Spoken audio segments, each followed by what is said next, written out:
Assalamu алейкум, урматтуу мекендештер. Бүгүн сиздерге ферритин тууралуу сүйлөп бермекчимин.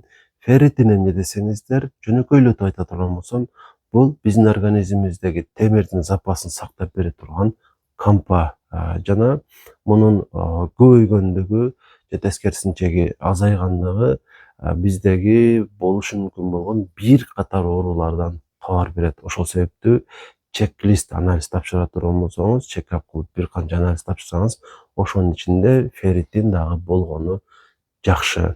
Анан ферритиндин нормасы канча деген суроо болушу мүмкүн. Чындыгында бул баардык адамдар үчүн бирдей деп айта албаймын. Анткени эркек менен аялдын ортосунда айырмачылыктар болот. Эгерде аял киши болсоңуз, аял кишиде дагы мисалы үчүн сизде ушул этеккириңиз келип турабы же сизде климакс болгонбу?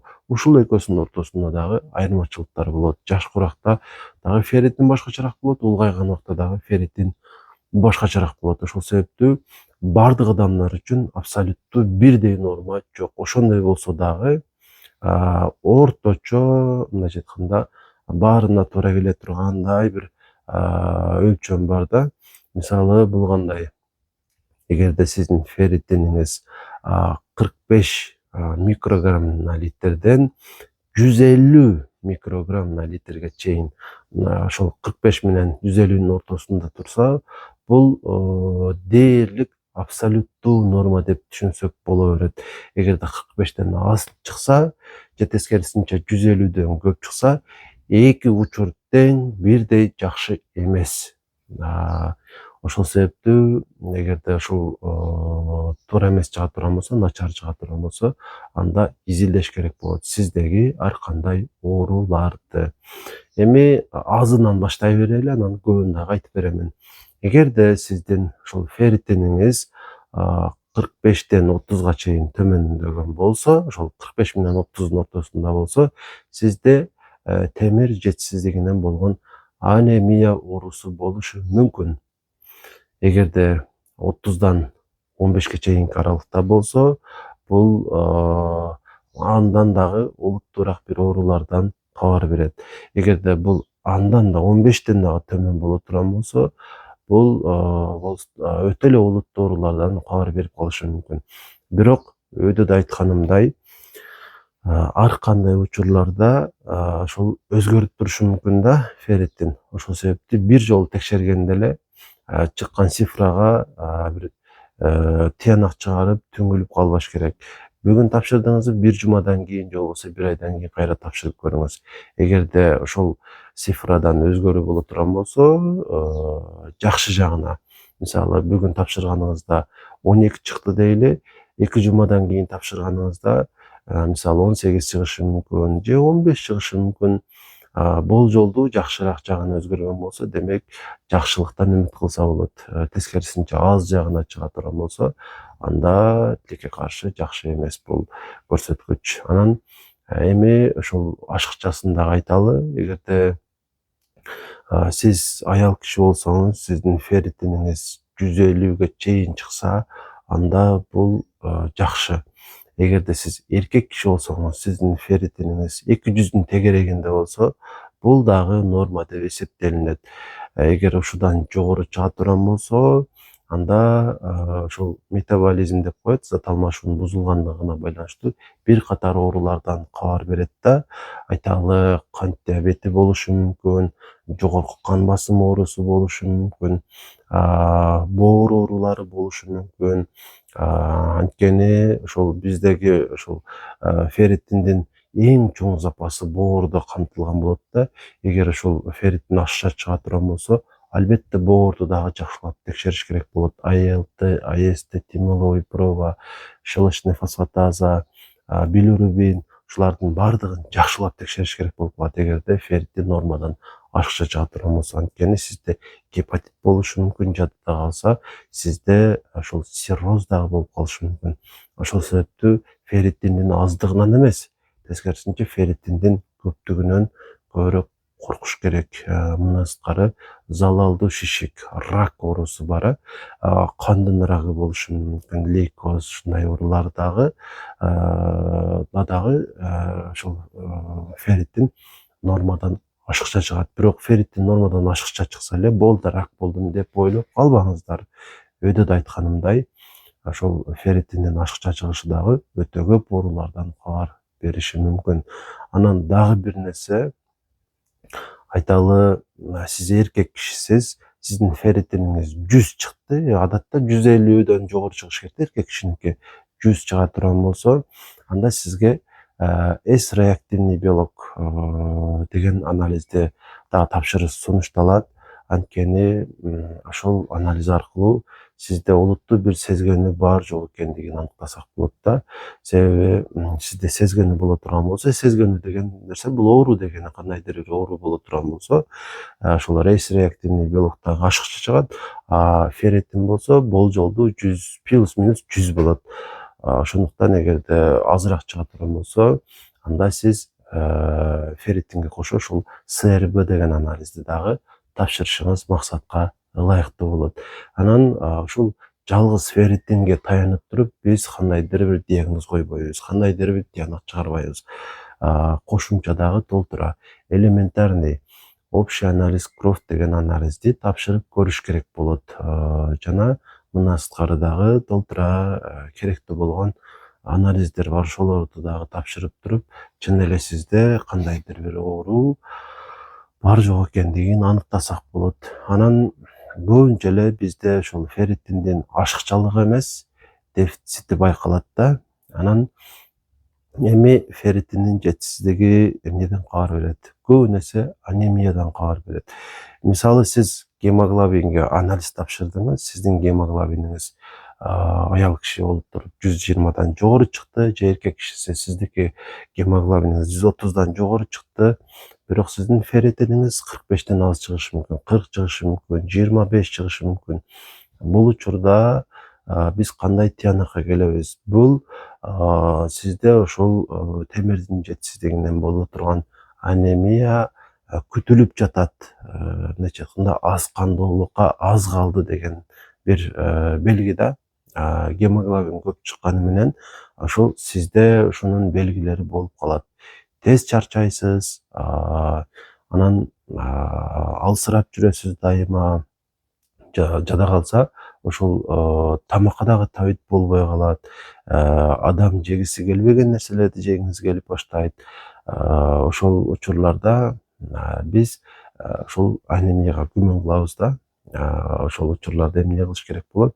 Ошол ферритинди толукташ керек болуп калат. Ошондо биз анемиянын алдын алабыз, же болбосо башталган анемияны токтотобуз. Гемоглобин эң акырында бардыгы түшкөндөн кийин анан төмөндөй турган көрсөткүч да. Ошол себептүү гемоглобин нормадан ашыкча жада калса чыгып, бирок ферритин аз чыгып жатат жана өйдөдө айткан белгилер болуп жатат. Ушул денеңизде көп начар нерселер болуп жатат. Тырмактар сынышы мүмкүн, чачыңыз түшүшү мүмкүн, башка болушу мүмкүн.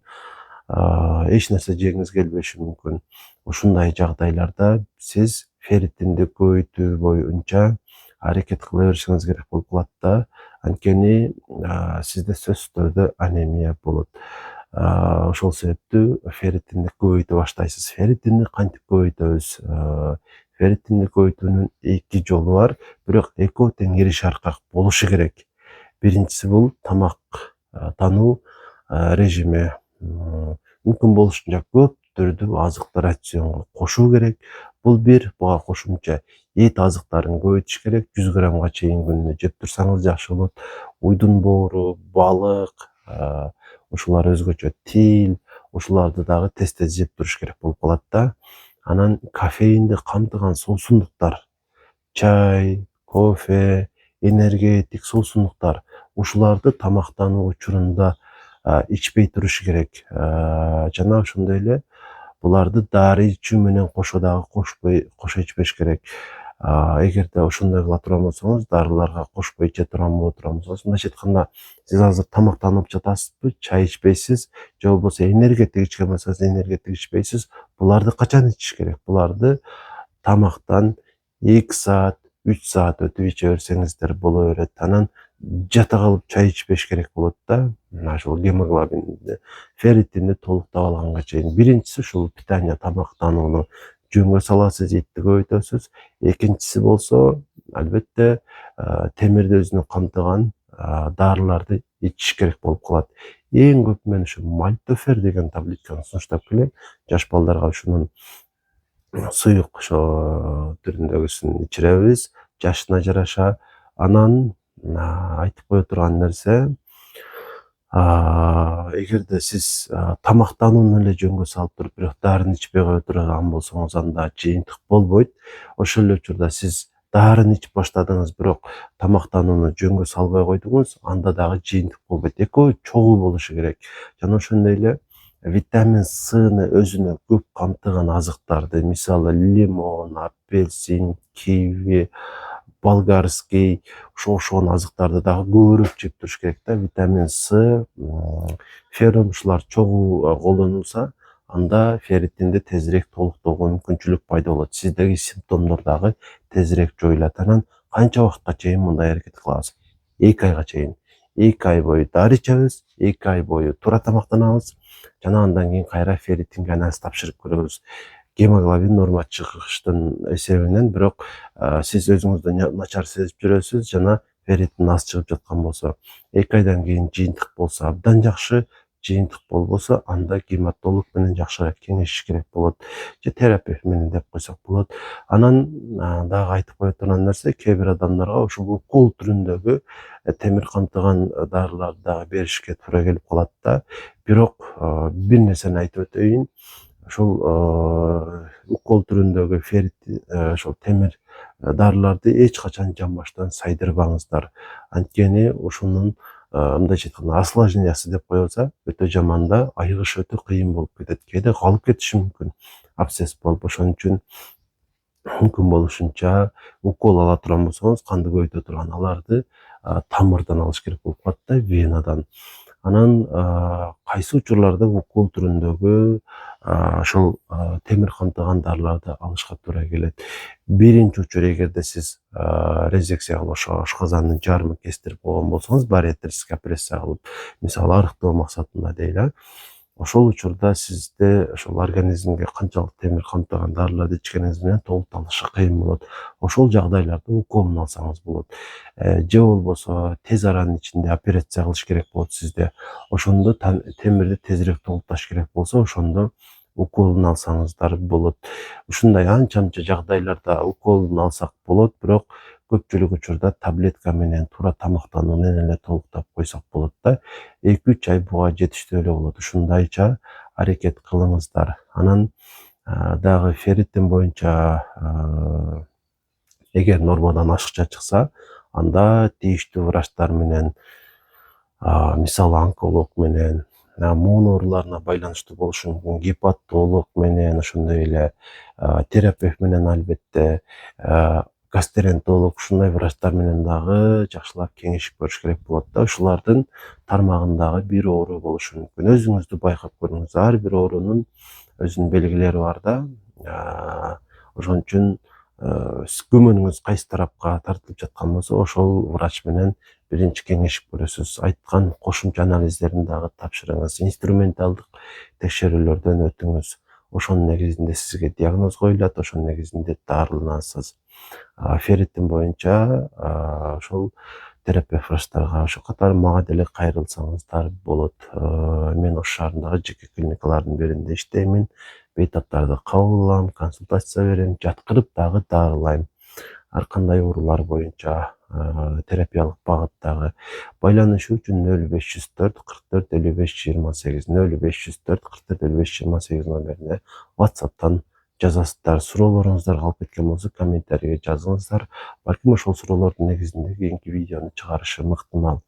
Ушул орунда гемодиализге жетпеңиз деген китепти чыгаргандыгымды дагы бир ирет эстетип өтөйүн. Жалпыга кимдин бөйрөгү ооруп жаткан болсо, кимдин креатинини нормадан ашыкча болсо, кимдин ошол сарасынан көп ошол белок чыгып жаткан болсо, ушул китепти окушу керек. Ошонун негизинде сиз өзүңүздүн ооруңуз менен туура күрөшүүгө багыт ала аласыз. Андыктан өдөдө айтылган номерге байланышып китепти алууга аракет кылсаңыздар болот.